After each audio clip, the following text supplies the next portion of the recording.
Peace, love, knowledge, and freedom. And welcome to another exciting episode of the Just Seen podcast.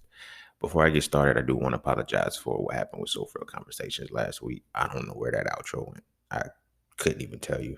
Like, I'm not even going to begin to try to give some kind of excuse or rationale behind where it went. The motherfucker just disappeared. Uh, like, I couldn't find it in the library. I couldn't find it nowhere. I don't know where that shit went, but hopefully you were able to get the necessary gems and the gems out of it that I chose to leave. Um, of course, the outros are really just recaps. So I don't really think you missed much out of that.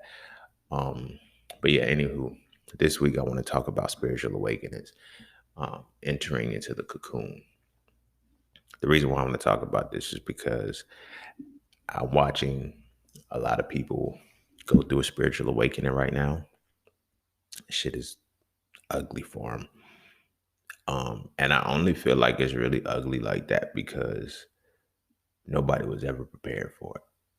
Nobody was ever really taught what a spiritual awakening was, or is.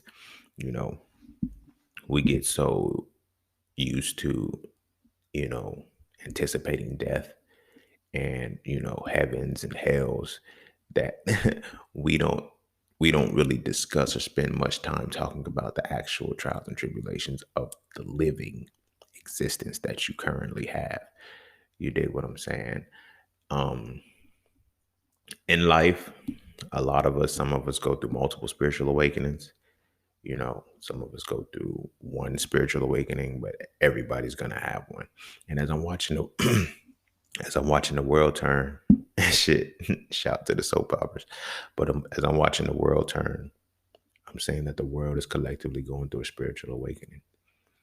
And fortunate enough for a lot of people who've already had at least one, it's not so bad. Now, granted, a lot of shit is very fucked up in this world, but it's like a lot of people like, yo, how are you oblivious to it? Or how are you just unmoved by all of this shit? I've had several already. There's nothing surprises me anymore. Now I know how to get through them, you know. Um, but I'm watching a lot of people go into their cocoon. And a lot of people are fighting the cocoon. They don't want to go in that motherfucker and they're being forced into that bitch. And it's sad because we've never really been taught. We never really been taught true spirituality.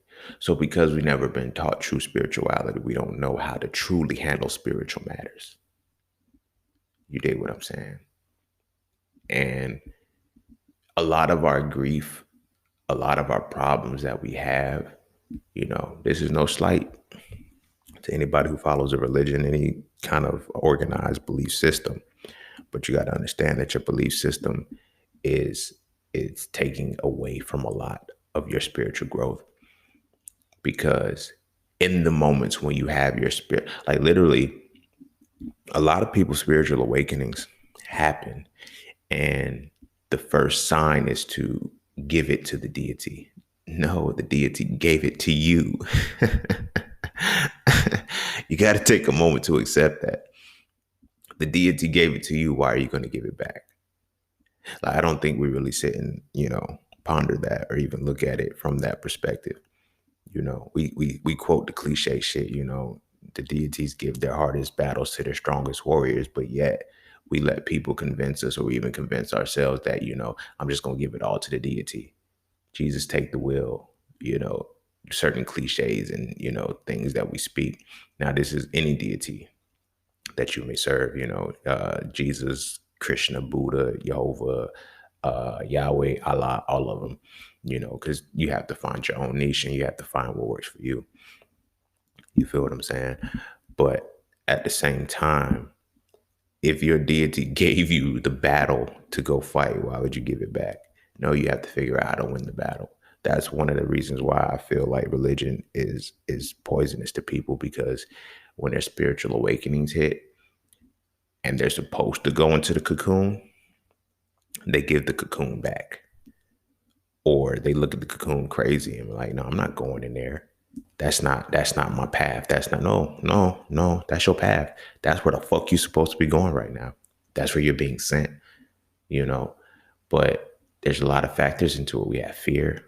We don't know how to deal with our feelings.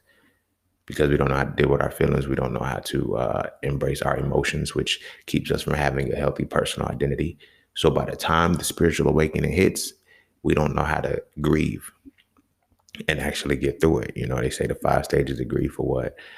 Um, Anger, denial, bargaining, acceptance, and then something else. Wait, hold on, let me see. It's anger, then it's denial, or denial, anger, then bargaining, then acceptance. Then the fifth one, or whichever one, I don't remember all of them, but I'll have all 5 of them by the time I come back to talk about this after the break. So, with that being said, we're going to take a quick break. Be sure to follow me on Instagram at _just_seen_. Be sure to check out my website at IamJustSeen.com to get all things that are just seen.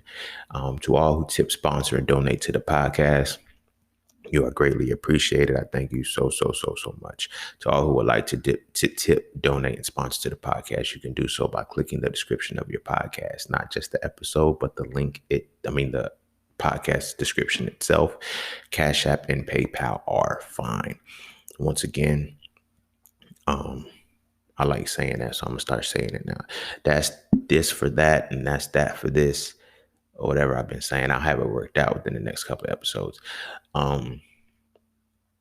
So with that being said, we're going to take a quick break. And when we come back, we're going to dive into spiritual awakening, diving into the cocoon, or entering the cocoon. It's probably entering the cocoon at this point. So when we come back, we're going to dive into When we come back, we're going to dive into spiritual awakening, entering the cocoon.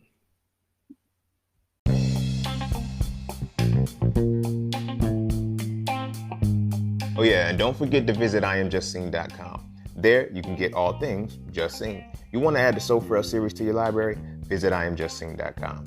You want to learn how to master the market for serious trading and investing? Visit IamJustSeen.com. You want to get your hands on some exclusive merch like tees, hoodies, coffee mugs, hats, bags? Visit IamJustSeen.com.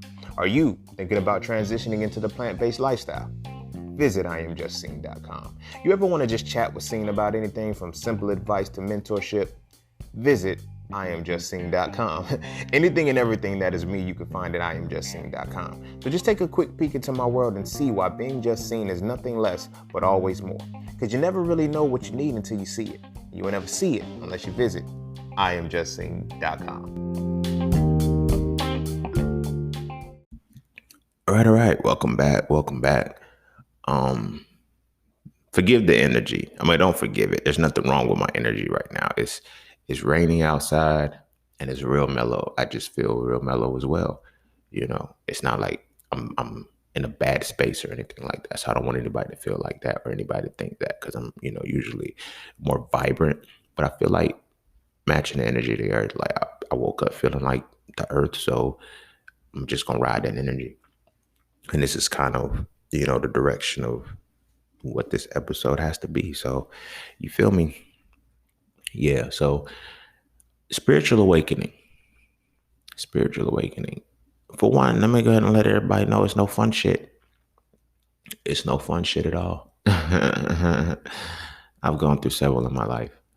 I think like in the most, basic level, a spiritual awakening is when you are supposed to, quote unquote, ascend to a newer plane of thinking, a newer plane of being. You feel what I'm saying? And a lot of people, we've mysticized it. I don't know why I drug mysticized out like that, but we mystified it and mysticized it so motherfucking much that we look at it to be some kind of monumental thing with trumpets and fucking rolled out carpets and all of this different crazy shit. And it's really simple. It's really a lot more simple than that, despite how complex it really is. So I always talk about making sure your chakras are unblocked. And I don't just speak on chakras from the perspective of, you know, being woke and mystified, like, yo, your chakras ain't aligned. Like, nah, I mean it from the perspective of really how to understand the chakra and deal with the shit, right? So when it comes to our spiritual awakening, hands down, the spark and what sends you into a cocoon, the spiritual awakening is when your heart chakra opens, right? Our heart chakras, they close a lot and they get blocked a lot because love is gone. And I don't mean the little bullshit ass love as what we internalize as love now is really tolerance. How far we can tolerate something, or how we extend our tolerance to things, we give that love. And there's a lot of materialism. This is why I'm always saying, with love comes correction. If you're the love that somebody has for you, the love that you have for somebody else doesn't make a situation better, doesn't make a circumstance better. We can argue all day long till we're blue in the face. I'm not budging on the fact that you don't love that person, because we tie love to feeling, and love isn't a feeling. Love is a power. It's two totally different things. I say that all the time. When we get to our feelings, you know what I mean? Our feelings, this is why, like, I've noticed that, I've noticed how people tie love to feelings, because especially women, when women feel that they love somebody, they're willing to have sex with them. That's not love. This person is just tapped into every piece of your sacral energy. This person is tapped into every piece of your feelings and shifted them to a positive side, and you feel good as opposed to feeling bad with this person. So you feel like it's love. Feeling good and being loved are two totally different things. And I think that's where we get the game fucked up a little bit, because when somebody makes us feel good, when people make us feel good about ourselves, we think they love us, and they don't. They just make us feel good. They trigger a response within our emotions. So we have given them a level of power over us. That's not necessarily love. Because as I said, with love comes correction. This is why there's always that cliche. I ain't gonna say cliche. There's always that battle for me when I hear people say, "You got to love me, flaws and all." Nah, that's impossible to do. Because if I truly love you and you deem something as a flaw, you'll fix it. Because with love comes correction. If it's something you can't fix, that's not a flaw. That's just something about you that I don't like. You feel me? And if I truly love you, it shouldn't matter. You feel what I'm saying? Because as true love is like, with love comes correction. Understanding when you can and correct something is also a part of love. You dig what I'm saying? It's also part of love. So I can't say, you feel what I'm saying, I like this about you, I would love you better. This, like, no, that's tied straight to feeling. And I would be more prone, and that's why I say love is tied to feeling, because I would be more prone to make you feel good if you honored certain things. That's not love. That's not love. So because we have our perception of love fucked up, when it's actually time to love and be loved, the shit fucks you up, because that's when the spiritual awakening is happening. You feel me? Spiritual awakenings occur, like I said, at the heart chakra. That's where them motherfuckers pop off at. When your spiritual awakening happens, your heart chakra cracks the fuck open. So I used to always tell people, the heartbreaks that we get, it's like, oh, my heart got broken. You had to really think about, sometimes when your heart is broken, and the dynamic it takes to break your heart, you have to realize how strong your heart really is. Trust me, that shit hurts. That shit hurts. You feel me? I remember when I got my heart broken, man, I tried so hard not to cry. I remember one of my homeboys. You feel what I'm saying? Because, like, yo, this was my right hand. You feel me? I'm in this, like, the first semester back. It's like summer session or some shit like that. Like, right at, like, in the midst of the heartbreak. So I'm in a cab eating breakfast and shit. I got my poker face on. I'm good. I'm not even thinking about it and shit. My mind is straight. My homeboy come in. He be like, yo, what up, bro? I'm like, yo, what's good, man? Blah, blah, blah. We chopping it up and shit. And he asked her how she was. I'm like, yo, she good. He was like, I said, I don't know. I was like, I don't know, bro. I ain't talked to her in a minute. He was like, damn, she moved on. When he said that shit, I was like, don't cry, bro. Don't cry. You can't cry in front of this nigga, man. Don't you do this shit, right? But when I look at the capacity of everything that it took for that to break my heart, I had to realize how strong my heart was, which then told me, you know, how deep or how powerful my spiritual awakening was going to become when I can overcome it. Now, mind you, this is all in hindsight. I'm not going through the heartbreak thinking this shit. Yeah, buddy, my shit's broken. So my spiritual awakenings guy, shit about spiritual awakenings. Because like I said, this is what I was talking about earlier. Like we give, like when we follow deities that, we be like, yo, give it to the deity. So that's what I was trying to do. Nah, but then I had to realize, like in hindsight, I could look back. Nah, it was given to me. Why the fuck would I? That's the Indian giver. Like, why would I give it back? Like, not an Indian giver. That's like, indigenous giver. Like, but anyway, let me backtrack a little bit. Like, that's not me give. Like, that's me say, I don't want this fight. I don't want this fight, because like I said, I was one of those motherfuckers who was cliche and shit. Like, yeah, they give their toughest soldiers to the hardest battles to the toughest soldiers, and Lord makes no mistakes and all of this shit. And then until it hit me, oh, nigga, this is a mistake, bro. This is a fucking mistake. How dare you do this to me, bro? I don't deserve this. I don't deserve to have this pain. I don't deserve to hold this in my heart. No. Every time I think about something, my heart sinks to my chest. No, I don't deserve this. I did nothing wrong to this person to deserve this. You feel what I'm saying? And it wasn't about that person. That person was just the catalyst. There was only like, when we get ready for our spiritual awakening and shit, there's only certain things that can really break our heart. And I think we have to understand our power in that, because that was the only thing that can push me to my spiritual awakening. You dig what I'm saying? Now, granted, like I said, I've had several that have elevated me to a whole different point, and each one of them were significant heartbreaks in some kind of way. But I've learned that a heartbreak is like, it's not really a heartbreak. It's when the outer shell of the heart you're supposed to have cracks, but that's the only thing strong enough to crack it, to give you a renewed heart. I think we talk about, I hear people speak on these things all the time. Like, yo, you got to have a renewed heart in this. What does it take to have a renewed heart? The old one has to be damaged. You feel me? The old one has to be damaged. You have to go through some shit to have a renewed heart. A renewed heart. Like, it's new again. What the fuck you think has to happen for something to be new again? It has to go through some shit. You dig what I'm saying? So this is why I'm talking about like love and all of these things, because the power has to hit. And this is how I understood that with love came correction, as opposed to just to feel like I genuinely love this person. You feel me? But I made her feel good. You dig what I'm saying? So this is why, and whoever the fuck stole my shit, I don't know. But I made this post like 3, 4, maybe 5 years ago. I said, and then one day you realize they never loved you. They just loved that you loved them. Right? Motherfucker done circulated that bitch and put a whole new meme on the shit. I'm like, y'all didn't even give me credit, bro. That was my thought. But anyway, that came from that understanding, because I was like, wow, she never loved me. I made her feel good.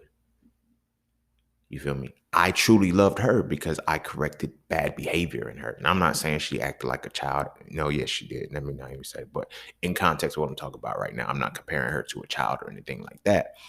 But what I am saying is that in the dynamics of who she was as a person, my presence made her life better. You feel me?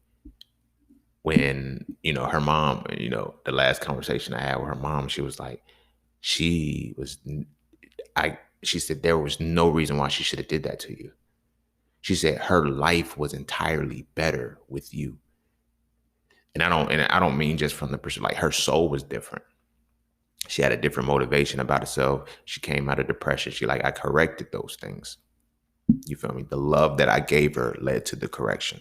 That's how I see, oh, that's what love really is. Because when I see people really love each other, for real, those people get better. They don't stay the same. You feel me? We internalize love, like I said, is what can make you feel good, all sacred energy. That's why it stays there. You feel me? That's why relationships be like, yo, how did y'all last for this long? That's why people really be speaking that and asking how the fuck can a motherfucker stay in a relationship that long? Because like, yo, you can't possibly make me feel good for 60 years. But I can't correct you for 60 years. We can plateau off and reach points where shit ain't working no more, and we can correct that. That's love. That's what the longevity of a relationship ultimately builds from. But I don't want to go down that route. I want to stick to the spiritual awakening and shit. So it's like when you truly have that love in there, however you love, you need a counteracting force. I love with a relentless power. I still do. You feel me? There's not a woman alive that can say, I know I talk about my whole phases. I know I talk about the shit that I've done to women is wrong. But in the same token, there's not a woman alive that can say that in my presence, she did not get better in some way, shape, or form. Because I really loved the women that I was involving myself with. And I would always say that, like when I would get with women, I would like, you know, I always love people from the beginning. That's one of my cheat codes in life. You don't have to earn my love. You have to lose it. You feel me? I love people from the beginning. So from the jump, it's about making the situation better. Because I'm like, yo, that's what love is. We're not going to stay the same. We're not going to stay the same. So over time, I started to understand that my understanding of love and everybody else's is different. So I had to understand that when dealing with people, you know, they love me for as long as like, I would always look at women who's like, when our shit start off and I'm always on point and this, that, and the third, I make them feel good. I make them feel reassured. I make them feel a lot of shit.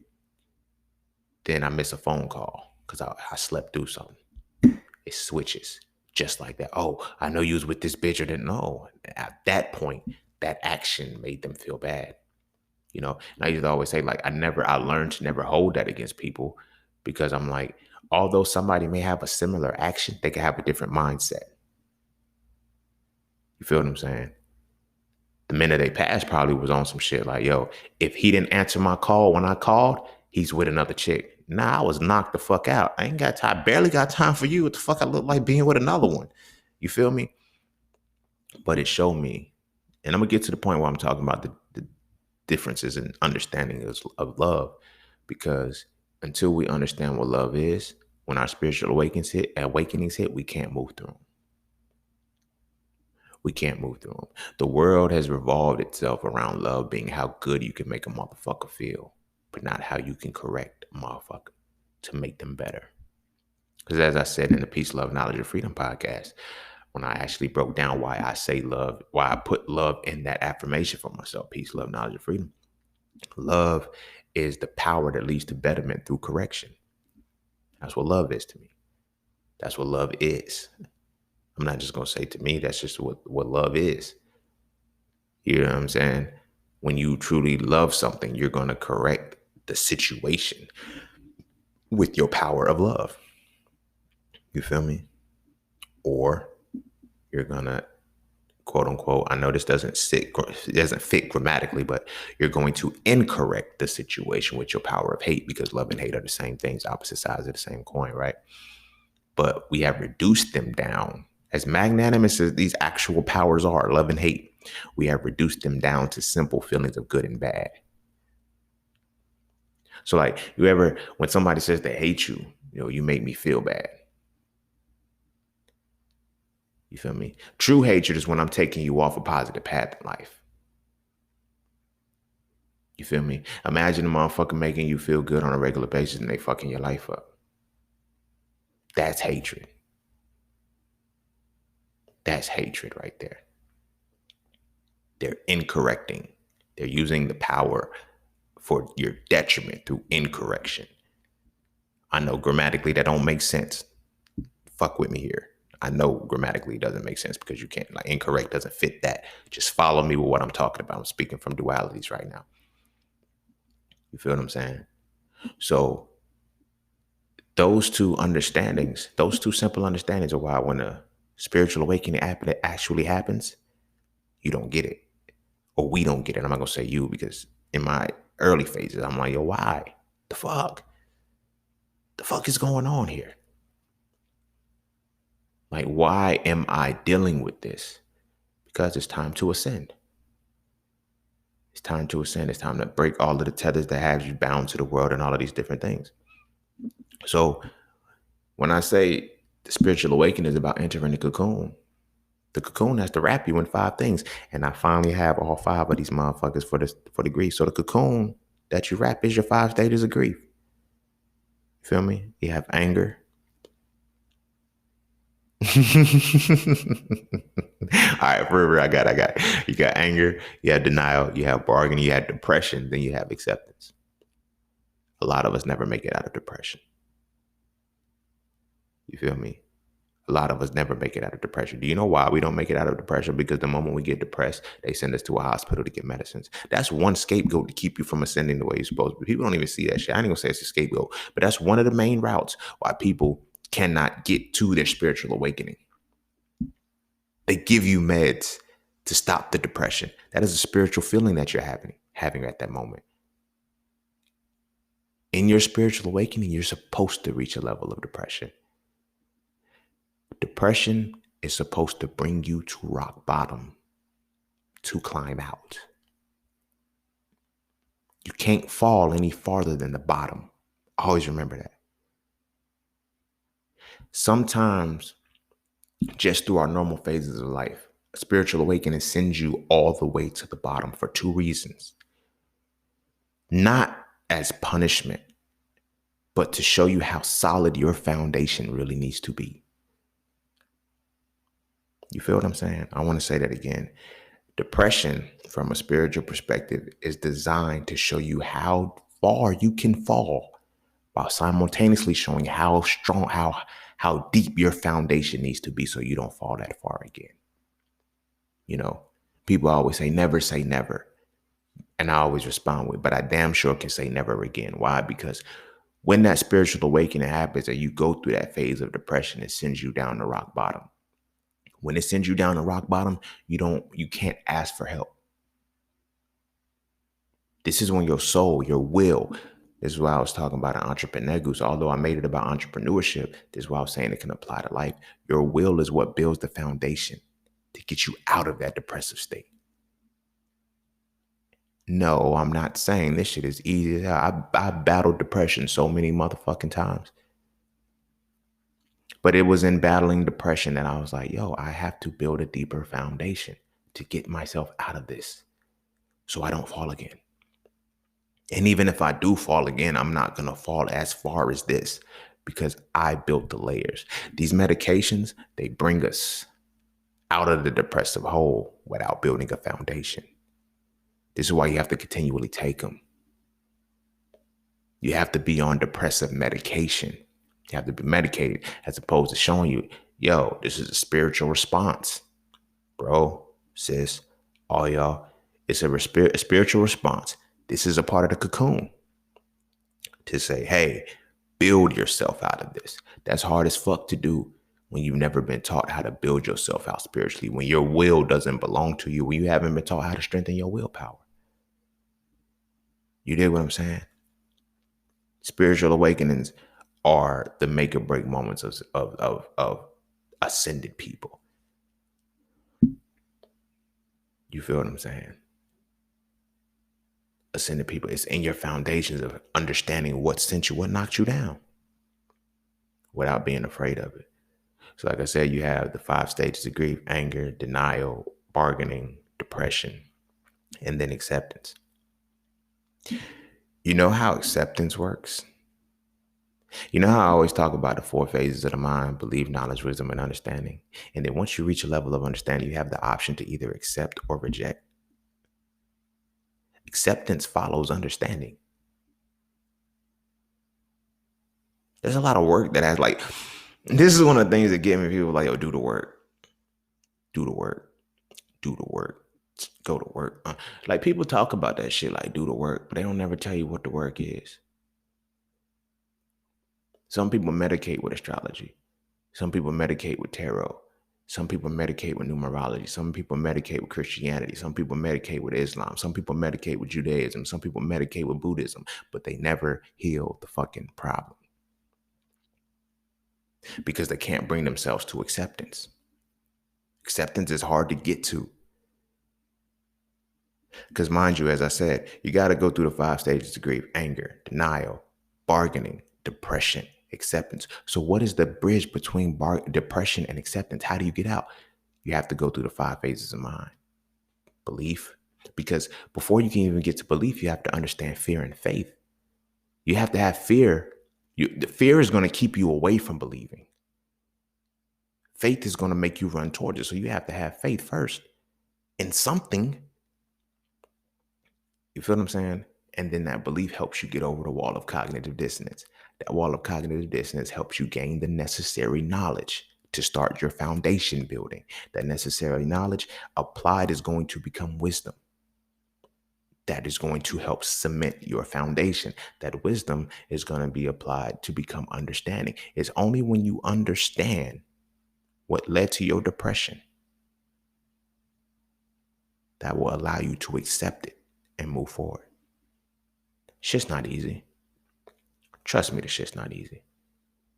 Because you know how hard it is to get out of the denial phase? Anger is easy to get through. We get angry a lot. Angry is a feeling. This is what I'll be talking about. Anger is a feeling that sits at the sacral chakra. What does sacral chakra cover? Creativity and your creativity and your sexuality. You feel what I'm saying? This is why one of the most detrimental things is say the best way to get over somebody else is to get under somebody else. Because what are you doing with that anger? What are you doing with that anger? You're letting it fester. You're recharging it within the womb of another woman. You're letting it you're letting it fester and recharge off of the penis of another man. That's what you're doing with that energy. This is what I'm saying. Like, spiritual awakenings aren't always magnanimous and heavy things. We go through spiritual awakenings all the time. The moment anger hits in and then we try to deny it, denial is a bitch. And we get so wrapped up in denial that we assume we make denial our form of acceptance and don't even go through the next phases. Like, man, nah, man, love wouldn't disrespect, man. That motherfucker, like, when I went through the denial phase, I kept telling myself, like, when I got through my first heartbreak, right, that phase was denial was still, she wouldn't do me like that. Nah, man, that's not the same person, man. Something happened to her. That's not this, like that person. No, that was her. That's who she was. You feel me? That's who she was. I couldn't believe anything else. But it was hard. I was in denial for the shit. I was in such denial that knowing that she was still actively with the person that she was cheating with, I invited her to my mom's birthday. She pulls up to my mom's birthday with a hickey on her neck. I'm still like, bro, like, you really are that evil? I said, nah, you can't. I'm looking at a hickey on her neck. It's not even a fresh one. Like, you know what I'm saying? Like, this shit was on, it was there. You know what I'm saying? Motherfucker marked her. So I'm like, you pulled up like that. And then when she came, she just had on a tank top. So it's like visible on that night. It wasn't even trying to be covered up. I said, yo, you can't be disrespectful. I said, I refuse to believe you too. Like, fuck what I'm seeing. I'm in denial to the shit that she's too disrespectful to do me like that. You feel what I'm saying? But that was one phase of the spiritual awakening. Another phase of spiritual awakening is that we need to really stop talking about is when it comes to death and our loved ones dying and shit like that. I'm like, oh, take me instead. No, don't bargain for that. Don't let your denial cause you to bargain for some shit you don't really want. You feel what I'm saying? That's one of our biggest fuck ups in the spiritual awakening thing. When we're going through our cocoon, like I said, the cocoon, what wraps the cocoon are the 5 stages of grief: anger, denial, bargaining, depression, and acceptance. Imagine bargaining for what you're denying. Bargaining to have something that you're in denial for. No, don't do that shit. That shit makes no fucking sense. No sense whatsoever. And it's in that nonsensical behavior that our depression sends us into a different state of psychosis. You feel me? And I use death as the extreme example because you got the people that go to funerals that jump on the casket. Oh, Lord Jesus, take me instead. Not my nigga, son. Not my nigga, son. No. You feel me? People don't know how to grieve. We know how to mourn, but we don't know how to grieve. And we think the two things are the same. Mourning is when you're allowing your soul to release the pain that you're feeling. Like I said, pain is associated with your personal identity. That's your third chakra. Pain and joy are the only two emotions you have. Everything else is a feeling that is going to lead to one of those paths.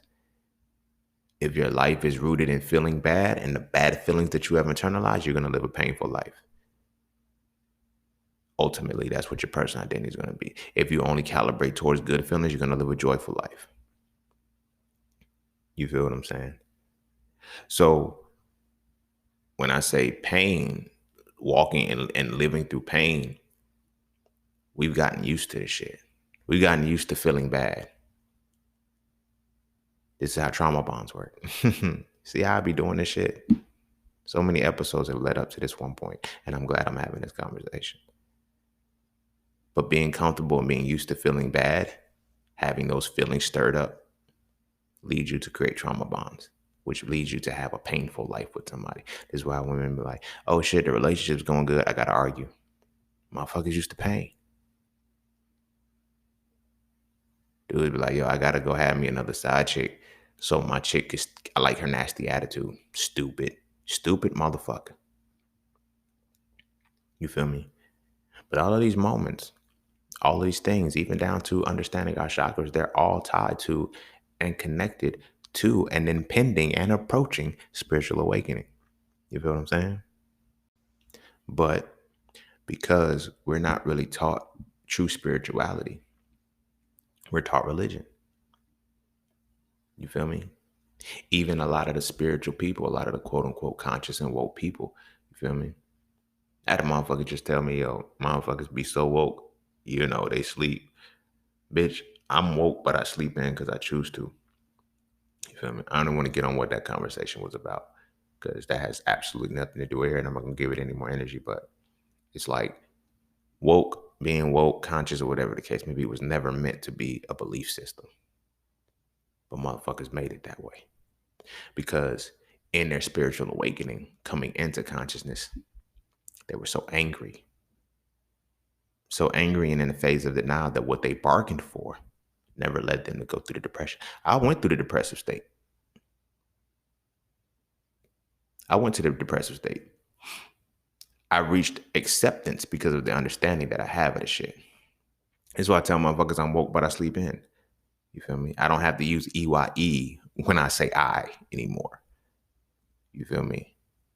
I don't have to say, I don't have to get into a point where I have to detach and separate from so much shit that I can't fuck with no more. You feel me? Because I understand what real spirituality is. Like real spirituality. Because I've had several spiritual awakenings. You feel what I'm saying? And I wasn't allowed. I ain't gonna say it's trash because, I'm just talking for flow of the conversation, but I respect it for what it is. I felt like it was bullshit why I had to go through so deep ones, but I had to realize my shit had to be cracked the way it was because there's no way in hell I can explain this to a motherfucker if I never gone through some shit like this, through the depths of the shit that I've gone through, Because then you have spiritual awakenings that affect you and occur from a mental perspective, from a physical perspective, even from a spiritual perspective. So it's like you're going to go through each of these, experiences. One of my experiences, like I said, I jumped in a swimming pool that led to a spiritual awakening. I didn't know how to swim. That was something real finite and basic.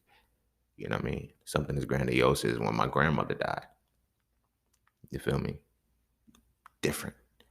Now I'm watching how family can't get over that. They're like, yo, you didn't grieve. I did grieve. I did grieve. The problem is, y'all, I grieved over my grandmother's murder, but I didn't mourn. That's where they're blurring the lines. I never seen you cry. I never seen you release it or never seen you doing it. You just kept going because I didn't have to mourn. I grieved for it. I didn't have to mourn though. You dig what I'm saying? And it ultimately pushed me to a greater perspective of myself. You know, I had a homeboy, a young bull. He got killed. You didn't mourn. I did mourn. I mean, I did grieve. I just didn't mourn. I don't have to. I don't mourn anymore. You know, when I was 5 years old, one of my cousins got killed. This was my favorite cousin at the time. You feel me? It was my favorite cousin at the time. I mourned then. And that's the last time I mourned over somebody's death. I don't know how I was 5 years old and was able to process it that well and understand it. You know, I went through the anger. I went through the denial. I went through the bargaining. I even went through the depression for a small stint. You dig what I'm saying? I remember one moment my pops told my mama, he was coming to see me in a black car. I think I had to be like 3 or 4 years old. You dig what I'm saying? And motherfucking every black car that I saw or every black man that smiled at me, I thought was my dad. Fucked me up mentally. I didn't even know that shit was really fucking me up. Then my mom was like, yo, just one day you stopped. Then I understood, like it was different, you know? But like I say, I don't mourn anymore. Mourning is, to me, I'm not saying don't do it. Please release from your soul. The soul, as I said, like I was talking about joy and pain, the soul releases two ways. Two ways. Crying and laughter. This is where that phrase comes in. You're gonna laugh now or you're gonna cry later. This is why there's always that duality, laughter and crying. Babies are the quintessential pieces for that. Babies communicate one of two ways when they're like before they learn to actually talk, they communicate one of two ways. They either cry or they laugh. When they are feeling good, their sacral chakras are being stimulated in a positive way, they laugh because now their personal identity is exhibiting joy. When they're feeling negative feelings, discomfort, things like that, hunger, pain is associated with that and they cry. That's why there's two. That's how the soul communicates. One of those two ways. You feel me? That's why I tell all my brothers, yo, cry, motherfucker. Y'all better start crying, bro. You feel me? And as I was telling you, and I'm encouraging you to cry, I still don't cry. Not because I don't be wanting to. I just can't at this point. Like, and some of us are like that. Some of us are like that. Like, we have held it in so much, it feels weird when the tears well up. And we just stop it. If the tears well up, let it cry. But some of us have reached the point where we have held in so much and not cried for so long, the tears won't even well up. That's where it becomes a problem. Our soul cannot release pain. Just think about that. When you reach a point where you can't cry, your soul can't release pain anymore. You know, I did a performance type thing on this webinar, John. And they were asking me like, yo, how do you write the way that you write when it comes to music? You know what I'm saying? It's like, and it is a response to anxiety attacks, but it's also because I can't cry anymore. Not on no macho manly type shit. My soul just won't, it just won't let go that way. I don't know if I programmed myself. I don't know if me actually writing became my outlet, but I don't shed tears. I don't. And I was, I've learned that as I'm meditating now, and I've been meditating, but like as of the last couple of months, I'll be thinking about a certain thought and a tear will come out. I just let it fall. But as far as like, oh, this shit hurt, cry, I can't. It won't come out. And a lot of my brothers are like that because now, like I said, so how much pain have we experienced where we can't cry anymore? You feel me? Where we can't cry anymore.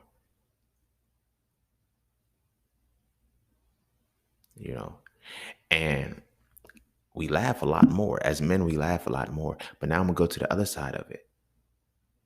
How much pain have our sisters experienced where they don't laugh as much? You dig what I'm saying? That shit's crazy. But we're tying all of this shit, and we even get into how spiritual awakenings really work. You feel me? I don't want to get y'all that. I don't want to get y'all the mystical shit. Fuck the mystical shit. Like that shit's trash. Cause if I tell you about a spiritual awakening, you become excited. Oh, I want to know. You don't want to be like me. You don't want to reach what the fuck I reach. That's why I hate people. I don't hate. Let me take that back. I dislike how people think that they can get to where I am just by reading books. Fuck no. Fuck no. This shit ain't in books. This shit ain't in books. This shit comes with going through spiritual awakenings,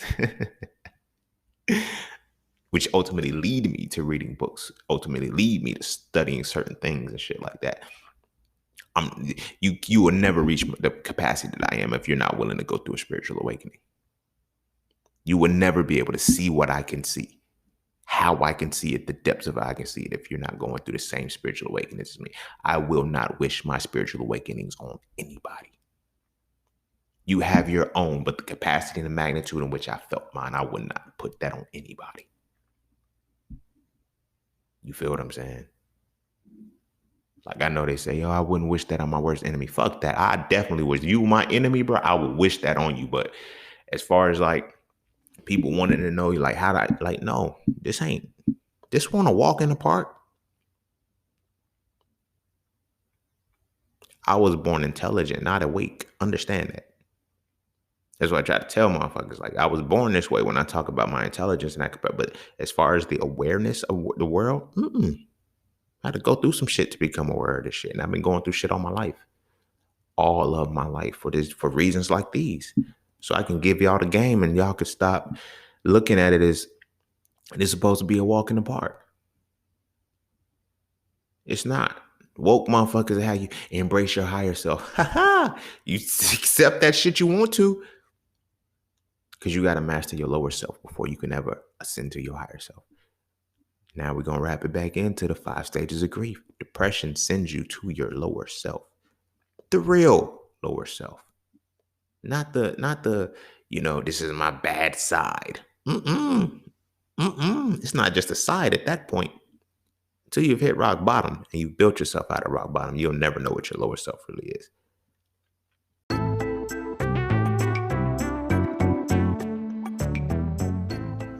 All right. Look. The markets are not a difficult place to understand. All right. You just have to know what you're looking at. And there's 5 things that you need to see before you can make any market entry. First, you need a pocket so you can know which direction the market is going in. Second, you need a pullback so you can get the better price. Third, you need a battlefield so you can see when that market movement is slowing down. Fourth, you need the upper hand so you can see when the market reactivates. And last, you need a final push so you can see the exact moment when it's time to go with the direction you are already moving in. Okay? Of course, there's so much more that has to go into that, and it's not as cut and dry as that. But those are things that I teach in my Mastering the Market course. So if you would like to learn more, please visit IamJustSing.com and check out the Mastering the Market course today. Although it is directed and specialized for Forex, all of the skills, I crafted them to be transferable to any market that you're looking at. So again, visit IamJustSing.com and check out the Mastering the Market course today if you are truly looking to master the market.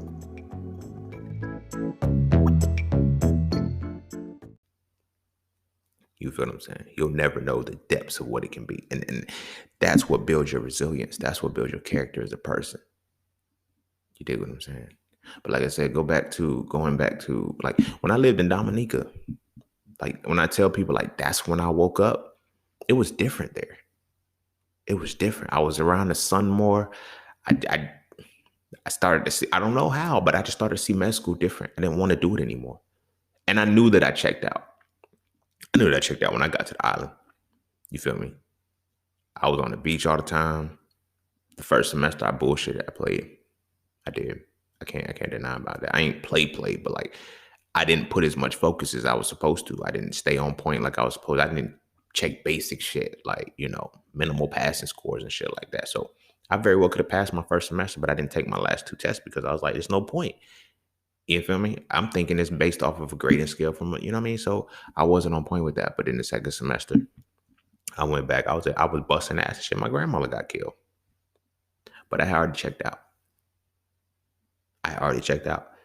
And I had already checked out so much so that like it woke. I started to wake up, vivid dreams, vivid breakdowns of things from multiple perspectives. Like, you feel me? It was different. It was different shit. I'm trying to tell you, it was just different.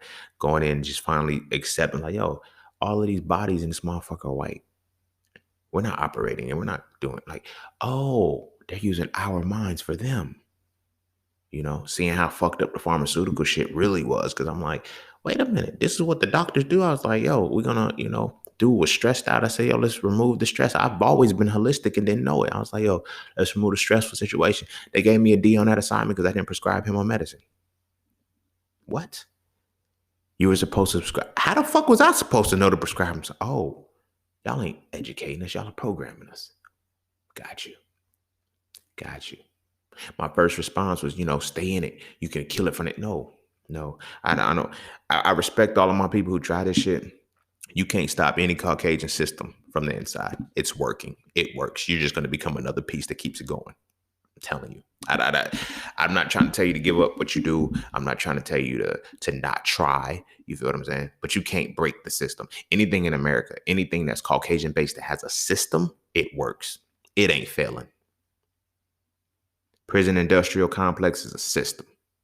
The healthcare system, nutritional system. You feel what I'm saying? Education system. These bitches work.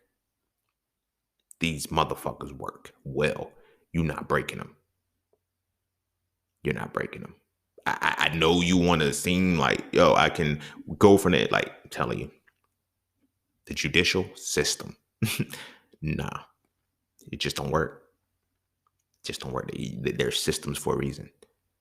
There's systems for a reason because it's input and output. I started, look at certain shit. Like my spiritual awakening started. I was like random common sense shit that I never thought of hit me. It was like, yo, if you're actually healthy, a doctor doesn't get paid anymore. I said, Dr. Oz is a heart doctor. He tells you how to take care of your heart. But if your heart is really healthy, he can't get paid. So does he just tell you enough to make sure your heart functions well enough? Something's off. Something's off. They lying about something. You dig what I'm saying? Spiritual awakening is not, it's not fun. Your eyes are open for real, for real.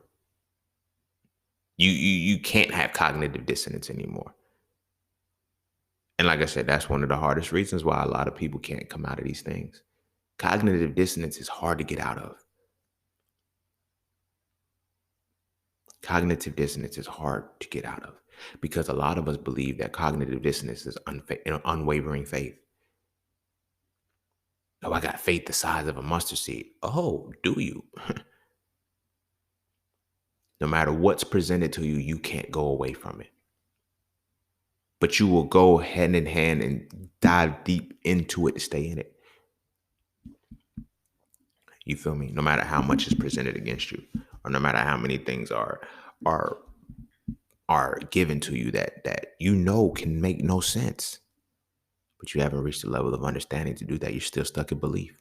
And as long as you have faith in the belief, you'll never get over the cognitive dissonance. And as long as you have fear in the belief, you'll always run from it. You'll never truly understand it because you'll never really gain knowledge behind it, which means you'll never really experience it. You dig what I'm saying? So this is why I'm saying this shit. Like, you feel me? Tie it back in the 5 stages of grief. You feel me? And this is why, like I was saying with the medical system and shit, like when you're in depression, they give you medicine. They teach you that depression is an illness. And illnesses are solved with medication. Your nervous system and your soul are almost hand in hand. Your soul invigorates your nervous system, right? Depression is a response within your nervous system because it's telling you that your soul is looking for something. Your soul has to figure something out. I'm not saying like stay in the states of depression. No, you have to build yourself out of it. You can't medicate yourself out of it. You get the medications. The medications act as a temporary bridge to keep you out of that hole. But then it drops you back down, down, down, down, down, down, down. You got to hit rock bottom. Like I'm not ashamed to admit this these days. Like I've been suicidal. Like literally wanted to take my life. My mom was the only thing that kept me alive. And she didn't even know that I was battling suicide. Isn't that some shit? The only reason why I never killed myself because I knew it would break her heart. I did not want to leave my mom with that pain. I wasn't going to leave her with that pain. So I said, I got to figure out how to get out of this shit.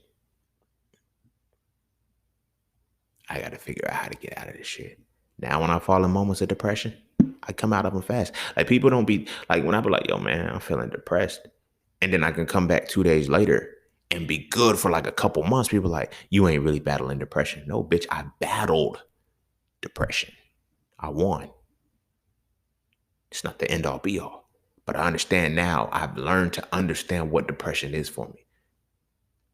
What depression is as a whole, but what depression is for me. I will never take medicine because now I don't have to.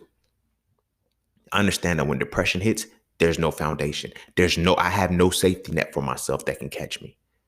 I have built no foundation to keep me from being depressed again.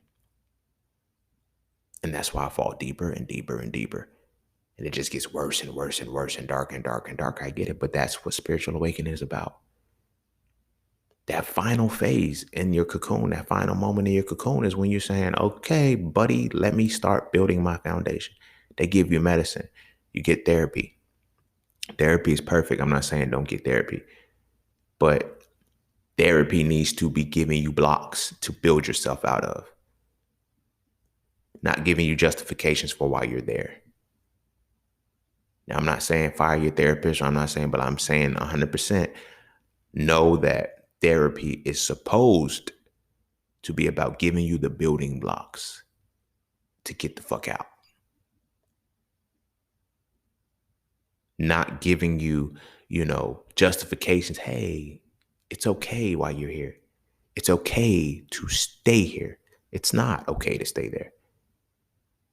It's okay to be there for the moment, but it's never okay to stay there. It's never okay. That's why you have feelings for a reason. To understand them. We avoid our feelings unless they're the feelings that make us feel good. And the justifiable feelings like anger. You feel what I'm saying? We because we don't understand chakras off a basic level. We don't know that when you feel a feeling, you're supposed to sit with the feeling, be with the feeling, and then dissipate it and transmute it. You feel what I'm saying? One of the dopest Marvel superheroes that I could think of that when it comes to emotion is the Incredible Hulk. In the movie when he was they said, all right, it's about that time for you to get angry. We need the Hulk out. And he was like, I'm gonna break the tension in a second to make everybody laugh. But he was like, they said the secret is I'm always angry. But he knew how to control it. He knew how to take it in and take it out when he needs to turn it to the Hulk to not. Right. The motherfucker Thanos beat the anger out the motherfucker. Like he couldn't even turn it to the Hulk no more. Like, no. Anger was his fucking trigger, bro. Anger was his trigger to make him the Hulk. But Thanos beat the Hulk. He beat the anger out the motherfucker. Like, I don't even think we paid attention to that. Like in watching it, like, yo, he beat the Hulk out of him. We knew that part, but then we didn't pay attention to the fact that anger was his go-to to go to the Hulk. And he couldn't tap into that no more. He beat the anger out that motherfucker, dog. How you beat the anger out of an angry motherfucker? But that's what it's about. Not beating the anger, not having the anger beat out of you. Nah, but it's about understanding your feelings. You have a plethora of feelings. But some of us are just limited to like five or six. And then we can't articulate the full gamut of the feelings that we have. If you get, like, I always say one word with words, the first rule to identifying something is to name it. If you don't know the name of something, then how you going to really say you feel it, or how you going to really say you know it? Because after naming it, then you can describe it. After describing it, you can experience it. You feel me? But it's still within certain confines and certain constructs of word choices and usages and shit. Right? But like this is a part of understanding why a lot of us can't get through the spiritual awakening. We think spirituality is supposed to feel good. Therefore, when we have a bad, like, no, it's not. Spirituality ain't supposed to do shit but give you balance in life. It ain't about good. If see, and this is why I always say, like, religion as a whole captivates people and it puts a cap on their growth. And I know this just from my own personal experience and watching the people that are still experiencing it. If it they fuck with religion just to feel good, not to be better, just to feel good. You feel what I'm saying? This is like this is why belief is so entwined to religion, but why belief I don't like when I see people that have a deep belief in a religion, they have a deep belief in reality. I don't think people get that part. This is why it was so easy for the conscious community to just come. Like when people said, all right, get a white man back as religion, then they took on consciousness. Like, y'all just made that a new religion. Y'all believe in this shit. Y'all be reposting memes and like, yo, drop that knowledge. I've had so many people that when I speak certain shit, they be like, yo, I don't know what it means, but it resonates. Nigga, how? How the fuck is it supposed to resonate if you don't even know what the fuck I'm talking about? It feels good to you. It don't resonate. It feels good. See, we throw out so many motherfucking woke words and shit. I fucking hate a lot of shit conscious people say now, bro. Like, I hate conscious. I hate that word. I hate woke. Motherfucker, I hate toxic now. I hate so many fucking words now. Like, so many fucking words. I hate them because people overly use them. But I'm not mad at anybody for that. Because I understand, like, if you have a belief system, you have a level, your mentality is about believing shit that feels good. If it feels good to you, you'll believe in it. If it feels bad to you, you won't believe in it. But you don't even know why it feels good or feels bad. You just know that it makes me feel a certain way. This is one of the moments that I have with people where it's like, I don't want you to give up your fucking religion. I know that shit makes you feel good. Religions don't make me feel good anymore. They make me feel bad. You dig what I'm saying? Because when I talk about the chakras, first off, the religions tell you about your chakras. They just don't tell you how to unblock the motherfuckers. They tell you that they're gonna be unblocked, but they don't tell you that we're talking about chakras. Ain't that some shit? Ain't that a mind fuck? In the book of Revelations in the Bible, you know, the ending times, everybody, they talk about 7 seals being broken. What are these 7 seals, my guy? Really think about that. What are these 7 fucking seals? And what is this new heaven and new earth that is supposed to happen after the 7 seals are broken? This new mind and this new body. But people have gotten tied to that. So the belief in that makes a spiritual awakening feel like, oh, the devil is moving, or this is no. That is an internal battle, baby. You're supposed to be going in a cocoon. You just won't go into it. You can't go into it. You feel me? So it's like when you have a mentality of belief, you believe everything and don't even know that you're believing it. You feel me? Motherfuckers really think they knowledgeable because they're educated. No, education is training. You feel me? Like the conversation I was having, I said I wasn't going to get us any energy, but I feel like just adding this part because it does make sense. The conversation that I was having with the person was about Biden signing into the fact that transgender girls can play girl sports. Right? I knew where I was coming from. That's why I always say I don't like arguing with motherfuckers because I know that I'm coming from a different level of understanding. So the motherfucker decides to say, well, it's like niggas so woke but still sleep. Nigga, how? Because my caption was, okay, at some point we got to draw the line. At some point we got to draw the line because this is going to be that unfair advantage shit that we're talking about. My mind has already processed the bill. My mind has already processed what the fuck he was talking about, who the fuck he is, who he's signing this for, and what it pertains to. All this motherfucker saw was an attack on transgenders. I told him I didn't give a fuck about what the fuck. I didn't give a. I said, And I'm like, y'all want to be attacked so much that you can't even see that somebody else is being defended at this point. I didn't give a fuck about the trans community at that point. I'm worrying about the girls who are going to be slighted, that are going to be sports athletes. And I stated that. It's like there is no unfair advantage. For years, they can take these drugs and have all of this shit suppressed and blah, blah, blah. Y'all ain't even in the community talking about this. There's plenty of athletes that can do X, Y, and Z. I said, all right. And it was like, he said, but men and women. I said, this shit is talking about girls. Then I got the shit from Fox News. So, Fox News does shit like that on purpose. So then it goes into public school. Oh, so you knew. And you know what I'm saying? So I asked the motherfucker, all right, cool. So you talk about it takes years for these suppression drugs to work and they become indefinite where they can have all these things. It's not just a matter of not taking it for 2 days or whatever the case may be and it going back to normal and the hormone and shit. I was like, all right, cool. So if it takes years, at what point do we add in high school girls and 8th graders, 7th graders? Because Dwayne Wade's daughter declared at 12. So let's just say another motherfucker decides, you know what? I'm going to play male sports. I'm going to play boy sports because, genders and sex. I don't know. It was a whole fucking speech on that bullshit. But anyway, males, boys, or whatever the case may be, they cannot play at this. They cannot play for this full point. You feel what I'm saying? You fucking with me? So I'm like, okay, if they decide, let me declare that I now want to play. Now I don't want to be a boy anymore. Now I want to be a girl in my junior year in high school. Does the motherfucker got to sit out? Does the motherfucker start the suppression shit right then? If it takes years to process, it only takes 4 years for them to have their high school career. At what point, like at some point, the girls are going to get slighted. It's going to be a fucking unfair advantage. You feel me?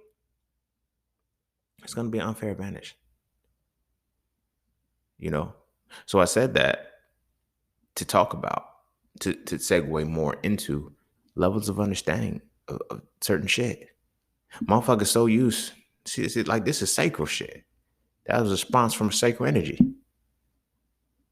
This shit made me feel bad. Not that this shit actually made sense. You feel me? And I was talking about the education part too. Like the motherfuckers talk about, oh, you're not highly educated on these things. They're talking about you should educate yourself on certain shit. I don't have to educate myself when I'm knowledgeable about the shit. The fuck? So there's scientific research that you have been educated on, but there's scientific research that I know. So now, when I asked those questions, the motherfucker never wanted to respond. Somehow the conversation just like, oh, because now you've seen that, like, whenever I ask questions to motherfuckers, I already have the answers to the questions I'm asking. Especially when I start asking strings of questions with details in the motherfuckers and people can't answer them. Now the motherfucker's looking stupid because it's like, oh, it was talking about girls in public school. Exactly. It wasn't talking about grown ass fucking adults who want to compete in the Olympics. That's not what the fuck it was talking about, who have taken these suppression drugs for years. It's talking about these motherfuckers who have never taken them before, who have decided, I'm a 9th grader and I happen to be very athletic. I could dunk. I would kill the bras, bro. You know, I'm going to play my 9th grade year, play my 10th grade year. Then I'm going to declare that I'm a woman. And then now I'm going to play junior and senior year as a girl, as a transgender girl. Those suppression meds ain't going to work. That motherfucker going to dunk on all of them little girls. You feel what I'm saying? So my perspective was, you feel me? I'm defending the girls, my guy. I don't give a fuck about y'all. Y'all so worried about being attacked by everything. It's like anytime a straight man says something, they view it as an attack on them. I don't give a fuck about y'all. I'm worried about the little girls who are about to get slighted. Because what about this girl? Like, I got my high school alma mater, my high school. This young athlete, she is a beast. I think she's like sophomore year. Like she plays dual sports, right? I think, what was it? Like on a Tuesday, I think on a Tuesday she dropped 30 in a basketball game. On a motherfucker, on a Wednesday, she closed out a series in softball, advancing her team to the semifinals. Came back Wednesday and dropped another 23 in basketball. Then Thursday closed out the series to take the softball team to the championship. Then dropped another 34 that Friday, and then that Saturday closed out the series. This is a girl. She's female. This is a girl. Biologically born girl in high school. She's prospected to do all of these things. Her scholarship is right there. Let's say the next year she's pretty much cinched in her spot. She's trying to. Now she has to compete, hypothetically, with a person. This young man, his sophomore year. I'm going to stick to the basketball. Let's say his sophomore year. Matter of fact, let's say the same scenario. He's sophomore. He's a dual basketball and a baseball player, right? All-star. Rather than dropping 30 a game, no, I'm gonna keep their numbers the same. Right? All of their numbers are the same. He decides, I want to be a girl now. He now comes into their arena playing at the same caliber against the girls. What's going to happen? So my argument was, okay, cool. Are they going to have to? They're going to have to allow muscle. They're going to have performance enhancement drugs for the girls in those spaces to keep up, because the suppression ain't going to work fast enough. Let's say this guy decides, okay, I'm a junior in high school, right? And like by junior, you already been weightlifting for so I've already crossed the 225 mark probably. I probably squat, if I'm playing basketball, jumping and shit, I'd probably squat a good 300, 400, 500, 400 something. You feel what I'm saying? I'm Diesel. I want to play girl sports now. You dig what I'm saying? And I'm saying that to tie this back into the points of belief, the points of sacral energy, responding to how something makes you feel, good or bad, and, the 5 stages of grief, how depression moves into belief. You feel me? Because when you believe something wholeheartedly, no matter what bit of information can contradict what you're saying, you, one, have to attack it. Number two, you can't even gain the knowledge behind it to truly see it. I guess this guy, he gave me all of this research, all of this scientific information about how men can take suppression drugs for years and still be able to compete. How there is no biological difference for people that have taken it for years, but never once. The belief held so heavy that never once did you conceive, we're talking, which is what I led with, girls. The post talked about girls. I mentioned girls and boys, never said men and women. Never once considered the girls in the entire situation. You dig what I'm saying?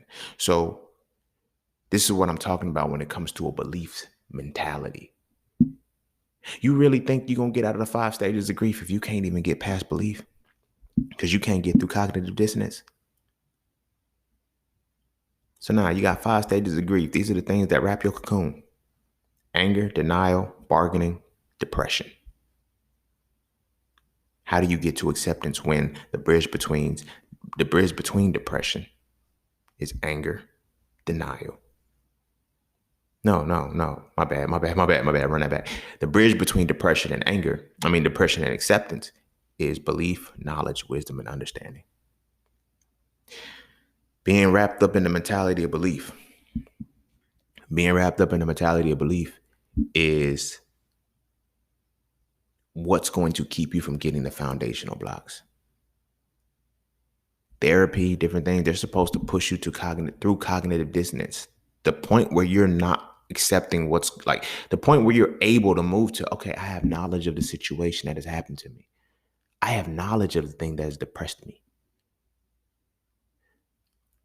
Because if the first step of that bridge is belief, and there's only two avenues, like just how understanding leads to acceptance and rejection. Belief is led to by fear and faith. Fear keeps you away from belief. Faith makes you go towards it. I don't even have the faith enough to challenge the belief of what I have. So I stay in depression. I stay in what caused me depression because I can't face it. You feel me? I couldn't conceive, you know, that my dad would lie to me twice. Like when my dad, like that was one of my spiritual awakenings. You feel what I'm saying? That one lasted a decent amount of time. That one ran from when I was 11 up until I was 13. It took 2 years to get through that because the the anger was, yo, bro, how you lie? I don't know shit about you and you lie for the first time I meet you. You feel what I'm saying? That was the anger. And I lashed out. I lashed out. Like I hated him. I cried that day. I remember the day he called. And he was like, what's up, little man? And my response was just so cold. I was like, oh, little man, you don't even know my name? And then I broke down and cried. And my mom said, you mad? You mad at him? I said, nah, I hate him. I said, I hate him. Last time tears will fall. And it was in that anger that transitioned into denial because I was more so like, he didn't want to be my pops because I was smart. That's what I felt. Because like the first time I met him and shit, the motherfucker was telling me, like he called me a nerd. Like he said it condescendingly, like it was a bad thing. So the denial was maybe I shouldn't be smart. Maybe I should be a nerd or whatever the case may be. That was the denial or whatever. But the bargaining happened when I said, maybe if I fuck up my grades and I don't be smart anymore, he'll come back. I fucked up my grades, bro. I almost failed the 6th grade. Like it was a shock treatment. My mama was like, she was like, what happened? How do you go from an A student to a D student in 9 weeks? She said, you really weren't trying anymore. Like there's no way that you were actually trying. But you feel what I'm saying? The bargaining phase went, and then that's when depression hit. My depression was different though, because in masking my depression, it made me more angry. This is how that when I was 12 and I was about to fight that teacher, like this is how it transpired because I didn't want to admit to the depression. So I made it anger. I made it rage. I made it these things because I was like, nah, I can't deal with that shit. I didn't want to face the belief of what had happened. So I ran from it. I had fear of what was going to happen if I healed from that shit. But belief, I broke through the wall of cognitive dissonance behind it. You feel me? And then I gained the knowledge behind it. Then I had the wisdom and everything. Then the very next year, my 8th grade year, that's when I had 2 male teachers and I had a chance to actually get fucking good ass fucking energy with them. I was done with that. I had a spiritual awakening in that situation. You feel what I'm saying? So it's like our spiritual awakenings, they're not playful shit. They're not fun. They're not fun moments. They're shit that has to break your heart in order for you to have them. The stronger you are as a being, the harder it's going to take to break your motherfucking heart. Now, let's flip it on the other side. The more you try to detach your heart from shit, the heavier the shit has to be for you to, oh, I finally opened up and this is what happened. Hey, if you would have opened up a lot sooner, it probably would have happened a lot easier. You feel me? My first heartbreak was the worst one. And it was like, why? Because if I would have been actually loving the girls I was trying to tell that I was loving from 15 on, maybe, maybe I would have had a chance.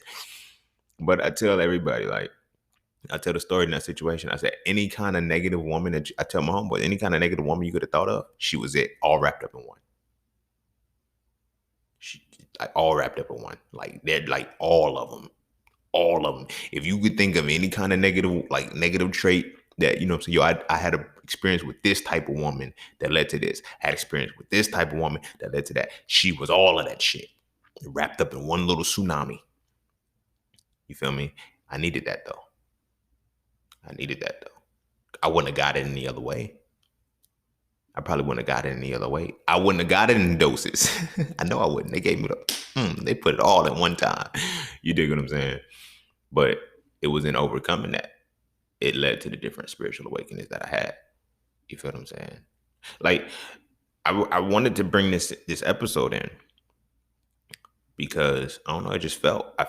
It felt necessary to give this insight. It felt necessary to talk about this because 2020, 2020 sent a lot of motherfuckers in a cocoon. Some people never got out of the denial phase. Some people are still in the denial phase. How I know they're still in the denial phase? They say, yo, when shit go back to normal. It's not, nigga. This ain't going back to normal, bruh. Sis, all y'all, this shit is not going back to normal. This is the way it's supposed to be going forward. People are still bargaining. You're making a bargain out of the denial. When it goes back to normal, I'll be able to do this. Restructure that. You're not. So many people, they're like, yo, how are you still maneuvering? How are a lot of people still maneuvering through this? Because some of us prepared and knew shit like this was going, like, all right, I ain't gonna say prepared and knew shit like this was gonna happen, but like I said, when you go through spiritual awakenings frequently, like, I'm not saying like it is they're like massive things that just keep happening to people, but when you learn how to get through these motherfuckers, you can see ahead of time. You feel me? I don't want to brag or toot my own horn, but I told people in 2015, 2016, I said the world is going to go to e-commerce. Everything's going to be digital. Whatever, man. You think you know everything about... All right, nigga. All right, I'm going to go ahead and get my head start. Because I know money's going to still move. I know that the shit's going to start being digital. You feel me? Watch what I tell you. Nah, man. They ain't going to move that fast. All right, watch. 6 years. See, in the moment, people couldn't see 6 years ahead. People couldn't see 5 years ahead. Now, looking back on 5 or 6 years, it's like that wasn't that much time, was it? Wasn't a lot of time at all. But the time has already passed. Now we're here. Everything is digital. Everything is digital. It's for a reason. Now you're gonna sink or swim, but this is a part of the 2020. This is a part of a collective. There was a spiritual awakening for the world.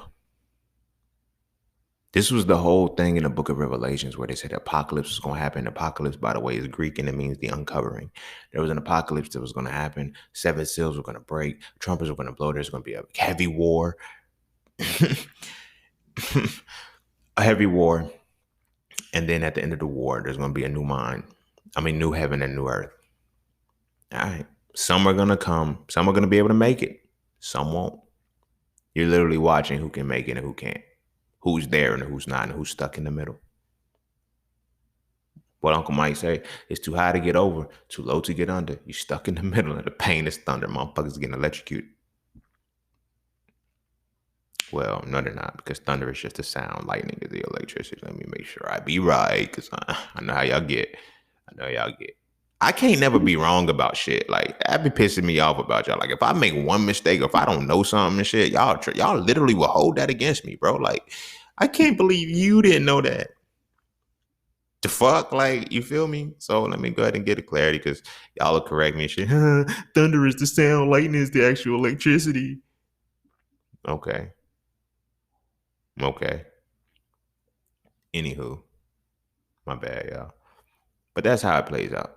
That's how it is. And I wanted to talk about that because only way through your spiritual awakening is to go through your 5 stages of grief. 5 stages of grief: your anger, your denial, your bargaining, your depression. A lot of people are depressed right now. They can't even keep up for social media anymore. That's a different level of depression that I don't think that I haven't seen in a human in a minute. In a minute. People aren't there. They're like, the veil is lifted. You can't hide it no more. Feel me? What was that song Drake got where he was like, he said, I know this. He says it's a woman he knows is happily married online, just not in real life. Feel me? It's a lot of motherfuckers like that. And now they can't, they have no reason to hide anymore. Everybody's cooped up in the house. Divorce rates have increased, all kind of shit. Spiritual awakening is a depression like a motherfucker. And it's like you still see the people that's like, you feel me? I'm one of those people who's like, they're like, yo, 2020 was so bad. Not for me. Not for me. 2020 wasn't bad for me. But it's one of those things I can't tell motherfucker I had a good ass 2020. Cause there's people who died. There's people who died. Oh. People die every day, B. You feel me? Did you know that more people died of tuberculosis last year? Almost 5 times more people died of tuberculosis last year than COVID. But nobody knew anything about tuberculosis. I think like 1.5 million people died of tuberculosis last year, and only like 400 or something thousand people died of COVID last year. But COVID is the problem. COVID is the problem. See how belief works? Feel me? This is why I say when it comes to spiritual awakening, the main reason why people can't get out of it because of depression. You can't get to acceptance if you're depressed. You can't get out of your depression if you're taking medicine. And if you're doing it yourself, if you're stuck into a belief system that won't let you push through the wall of cognitive dissonance, you won't be able to build the foundation that needs to keep you out of depression, that you need to keep you out of depression. See how this shit is systemized? For the people who don't take medicine, they go to therapy. For therapy to not give you the building blocks, but to extend and prolong how long you stay in that situation comfortably. Oh, my depression's kicked in. Let me go see my therapist. Okay, cool. At some point, you have to understand that when it comes to health, whether that be mental health or spiritual health or physical health, at some point you're no longer supposed to have to see the person who's designed to heal you. But alas, we are never able to walk away from these motherfuckers because they aren't healing us. They're not curing us. They're medicating us. You feel me? Anybody who can beat depression, you feel me? Anybody who can beat depression becomes dangerous because you now have the building blocks, which is what you're supposed to be getting anyway, the building blocks to get out of shit. You feel me? Because like I said, once you become depressed, your next phase is all in your mind. You have to have the faith or the fear behind it. The fear of it is going to keep you in a depressive state regardless. Fear of even believing that you deserve to get out of it or you should get out of it, you're not going to get out of it. But when you have faith that, you know what, I don't need to be here. I don't need to stay here. Now you have to go through and face the wall of cognitive dissonance. If you can face that and push through, that's when you start gaining the knowledge. That's when you start gaining the wisdom and you're gaining the understanding. And after understanding comes acceptance, comes the ability to accept or reject. You feel me? But it all happens when you fall in that depressive state.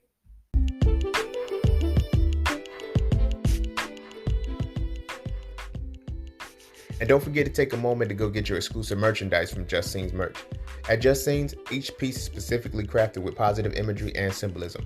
From the titles and designs to the descriptions, each style gives you something to feel great about. With everything from hoodies and tees to coffee mugs and tote bags, we have something for the entire family. So be sure to get yours today. Find us on Instagram at Just Scenes merch and get your merchandise right now.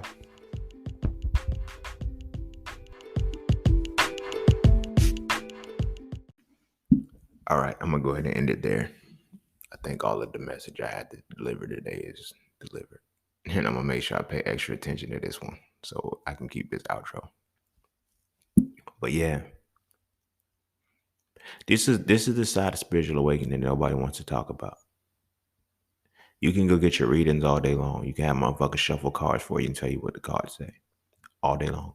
You can have a motherfucker read your natal chart and tell you what the fuck or the fuck is. You know, what the fuck is. Like, you can do that all day long. You can go get a numerology reading. And I think we do all of these things because because our natural proclivity to seek medication rather than seeking the healing. We seek medication. You feel me? It be blowing my mind. Like, I watch tarot videos. When I'm bored, I watch tarot videos. I don't really take them to heart. I really don't give a fuck. I watch them for entertainment. Like on some real shit, because it's a general reading. And I watch how people be like, this is all for me. It makes you feel good.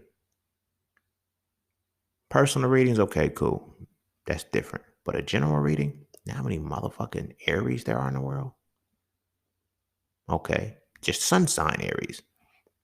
And all of these videos start off with the same thing for your sun, moon, rising, and Venus.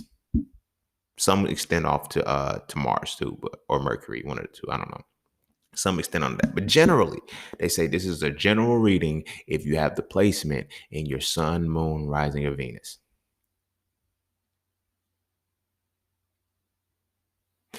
I think we need to take some time to really consider how many motherfuckers that could possibly be and why we're internalizing it as it's our own specific thing. And I think I might watch them for psychology purposes only, because it's like when I read the comments and shit, I'll be like, oh, this was directly for me. Okay, so where do you have Aries at? For me, it's the sun. You know, some people can have it sun, moon. Some can have it moon and rising. If you got it in your Venus. So it's going to affect you. So do you know what it even means for it to be in that place? So therefore, do you know what it means to be in that place and what house it's in for you? What it's supposed to actually affect when you read these specific or you hear these specific words? You feel me? Goes back into what I talk about belief. People wake up and still just need medication. Spiritual awakening is going to be hard to go through. You feel me?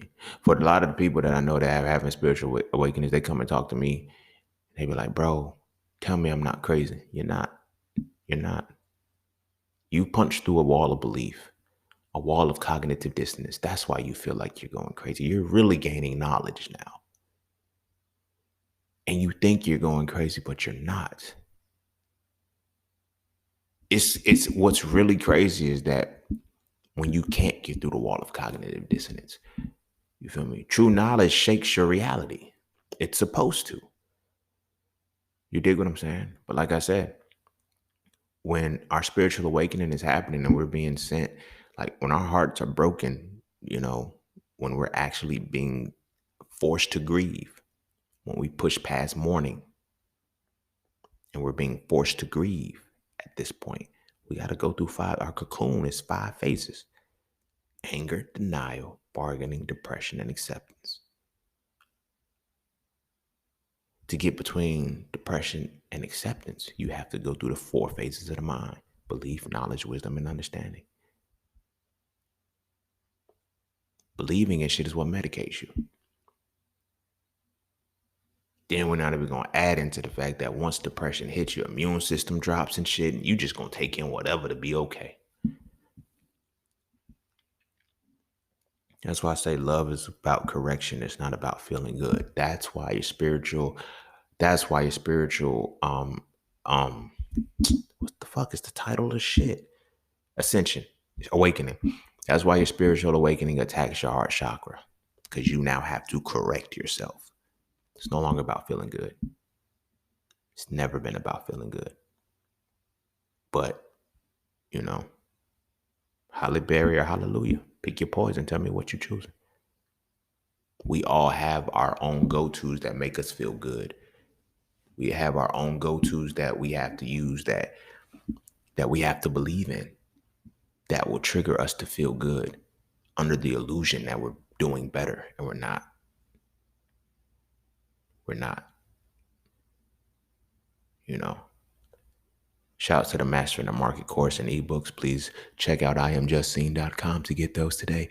But in learning how to trade and learning how to invest, I had to not feel good. Every trade don't feel good. Every investment don't feel good, right? Well, they didn't in the beginning. Let me say that. It didn't feel good. But it was like I had to accept in the starting phases, I ain't know what the fuck I was doing. I was just hitting and missing. And the moments when I was hitting, it felt good. And it led me to believe that I knew what I was doing. Mm-mm. I just knew how to feel good, how to get a good feeling by making that money. Then that bad feelings hit. And it was like, oh no, I'm losing. The fuck? The shit said buy low and sell high, bought low and sell high. Oh, I was on the wrong time frame. Oh, the correlation was off. Oh, this bitch was in the wrong direction. How did I not know that? Was that shouldn't have been a question. The reality was, why were you trying to do something you did not know how to do? But I didn't know how. I didn't know that I didn't know how to do it because it made me feel good. But I had enough love in myself to say, let me correct this behavior, bro. Now the trade doesn't feel good or bad anymore. I don't have good or bad feelings behind them. I have acceptance, either accepted or rejected. It's different. It feels different. And there's just so many different things in life. Like I got homegirls. We're cool now. You know, we used to talk like, you so emotionless. Why don't you feel? I do feel. I just don't feel the way that you feel. And I don't mean like about her and her about me. I mean, I don't feel to the capacity that most motherfuckers feel because I don't let feelings dictate my life. You feel me? That's why I always wonder, like, it was like, how the fuck do these relationships fizzle out so fast? Because I was making them feel good and they believed they were feeling loved and they weren't. So when the actual love kicked in, which was the power for betterment and correction, it made them feel bad because it shined light on things. One of the women that I was talking to, she sent me this song and I love this song to this day. She's still my homie, bro. She's still my homie. We don't talk much, but I don't, ain't no bad blood with motherfuckers. I just don't. It's just no reason to. You feel me? But she sent me this song. You know, and I notice women do this shit. I love that y'all do this shit too, because it's so sentimental. It means a lot, for real, for real. Like women will send a song when they don't really, they know what they want to say, but they can't bring the words out. So it's this song called Loved by Kirby. And that the lyrics in that motherfucker is some powerful shit. And when she sent me that, she said, I want you to listen to this song. So I'm listening to the motherfucker. But the theme of the song was about like being loved by a person. But she was like, you know, it bothers me. Well, she didn't say it bothers her. She was like, in the lyrics of the song, it's like, it makes me wonder how you can see me for real. Beyond the shit. Like, you feel me? You really see me and I don't know how to deal with that.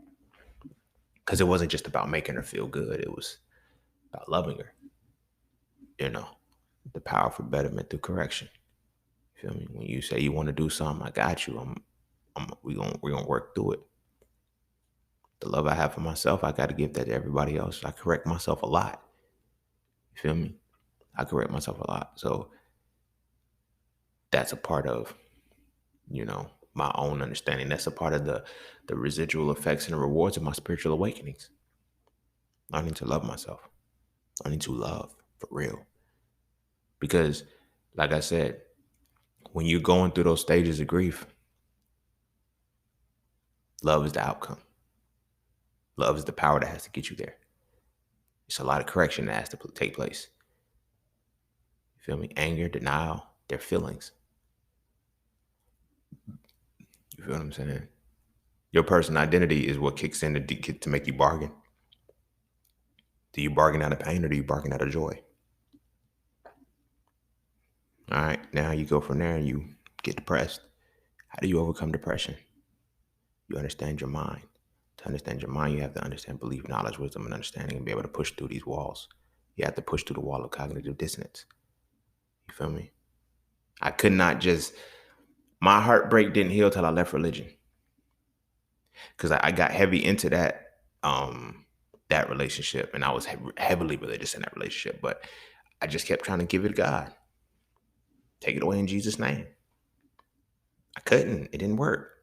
I had to push through the wall of cognitive dissonance to understand because that was fucking with my mentality because I'm like, but you put this person in my life. Why? Why? For what? And then I had to start, no, nobody put that person in my life. I allowed them. I gave them access to me. Accountability has to kick in.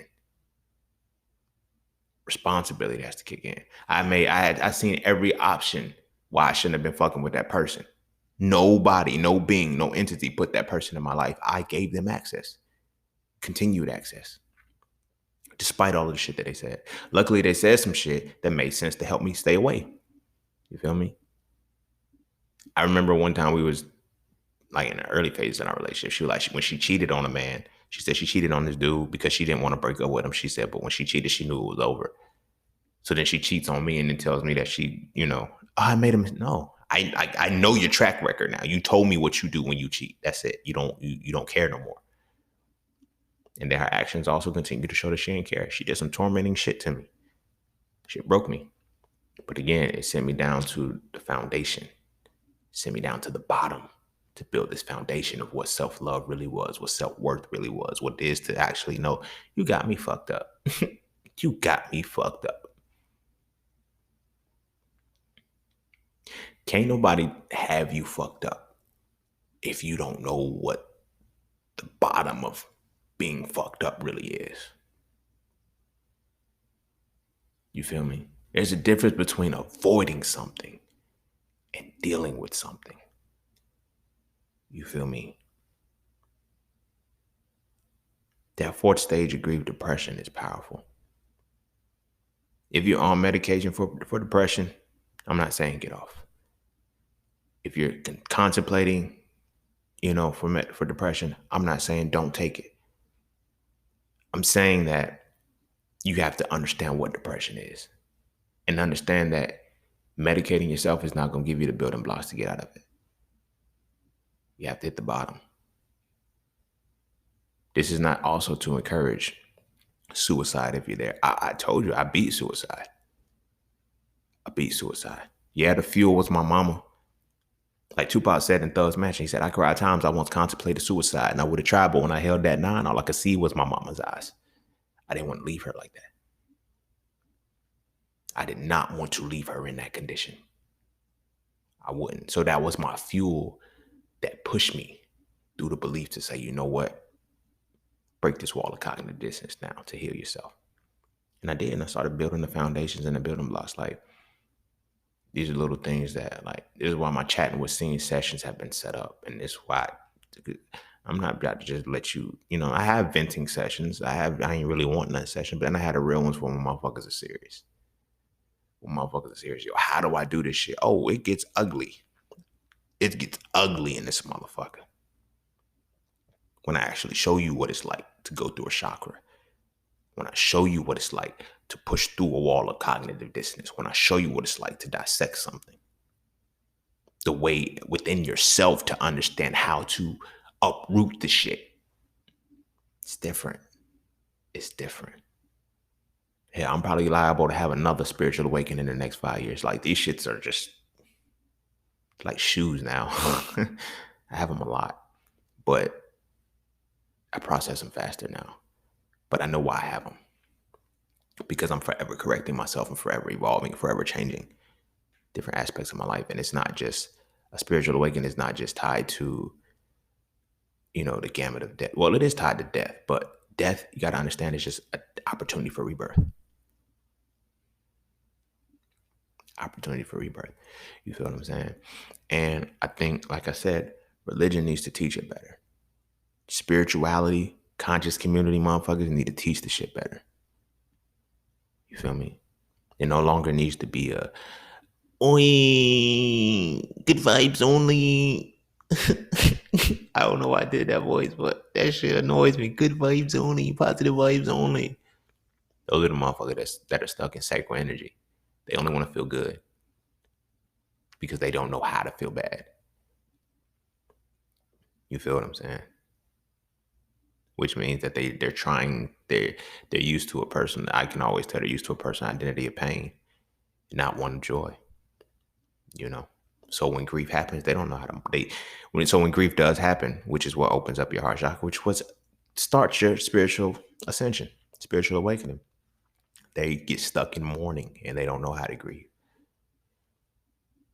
Imagine that. All of our lives we've been taught that mourning is grieving. And we wonder why we can't get out of the grieving phase. Mourning is simply how your soul releases the pain. You know what? Now that I think about it, mourning, the opposite of mourning would be comedy. Yeah. The opposite of mourning would be comedy, because comedy is when you're releasing joy from your soul. Mourning is releasing pain. That's why comedy comes with laughter. Mourning comes with tears. You feel me? But you got to understand how to grieve. You still got to understand how to grieve. And grieving comes from those 5 phases of anger, denial, bargaining, depression, and acceptance. I remember. But always remember that in between depression and acceptance, there's a bridge you got to cross. That's the bridge of the mind. It's belief, knowledge, wisdom, and understanding. Before you can believe anything, you have to either have fear or faith. If you're going to avoid it, you're fearful. Because remember, fear is the lack of understanding. Fear is the lack of understanding. Faith is also the lack of understanding. But in both dynamics, one, which is faith, you're going towards something you don't understand. Fear is staying away from something you don't understand. So if you're staying away from it, you're staying in depression.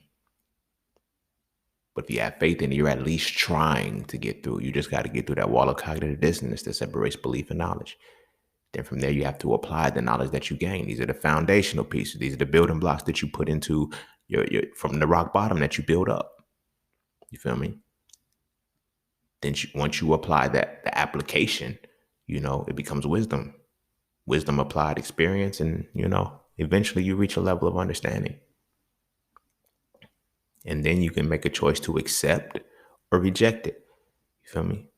Backtrack to when I was saying, like, when people be like, yo, you said you was depressed. How you feeling so better right now?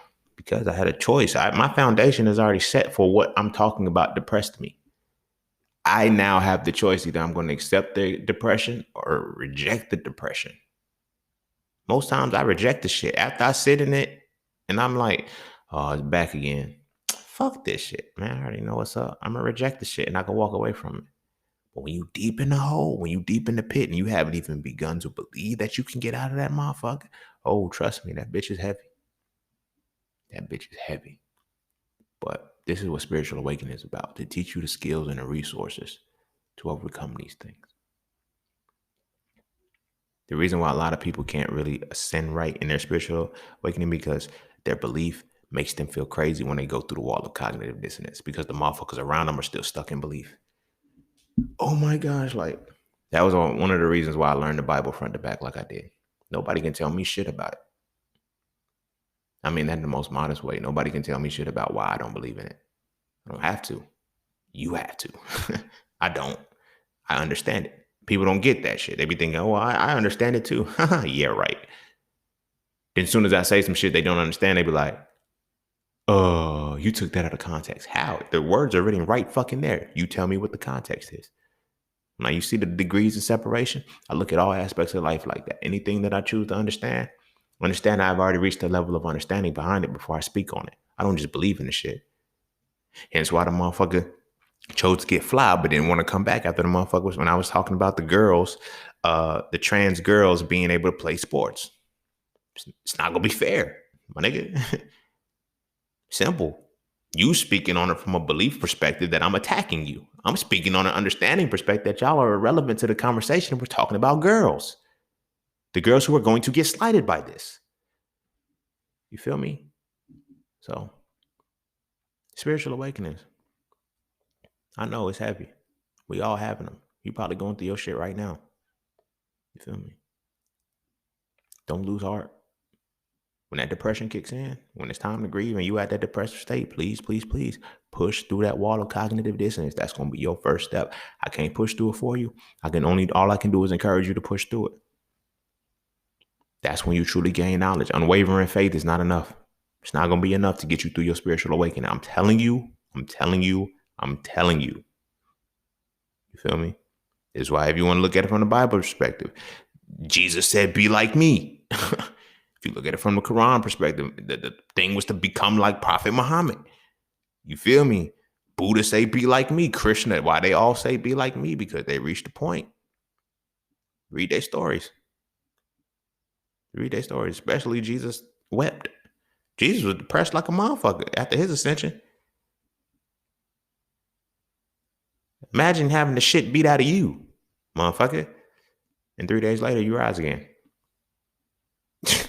You feel me? It be written right there. You know, even Jesus said, ye are gods. You feel me? Why would you not, like, you know, shit says we're created in the image and likeness of, I ain't even gonna talk about that because that's plural, but anywho, I'm speaking on this perspective because your spiritual ascension, your spiritual awakening is really gonna be, the longer you delay it, the longer you're gonna stay in depression. The longer fear is gonna creep in, the longer motherfuckers gonna be able to manipulate your mind and make you do whatever. That 5D shit they keep talking about. We're switching into the fifth dimension. And when it is, everybody talk about the fifth dimension. Don't nobody want to tell you how to get there. Don't nobody want to tell you the ugly shit of how to get there. I'm not a theorist. I stopped being a theorist a long time ago. I'm a practical motherfucker. You feel me? I'm able to tell you how to get to the fifth fucking dimension. And all the fifth dimension is when you actually heal and your spiritual ascension is done and you're able to go from your fourth chakra up to your fifth. Your fifth, sixth, and seventh represent your fifth dimensions.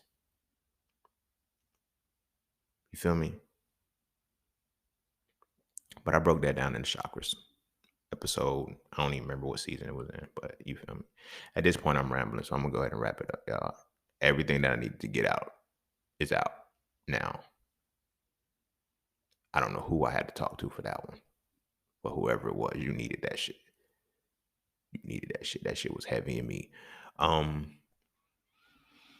Yeah. So with that being said, go kiss your babies. Make sure they eat their vegetables.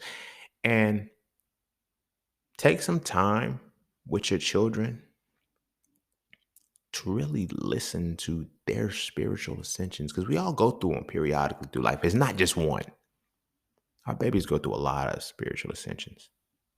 Look back over your life. You've gone through several and you just didn't know. You feel me? But our babies are so strong, we don't even pay attention to it. Because we got to make sure we're not just conditioning our kids to feel good about life. You feel me?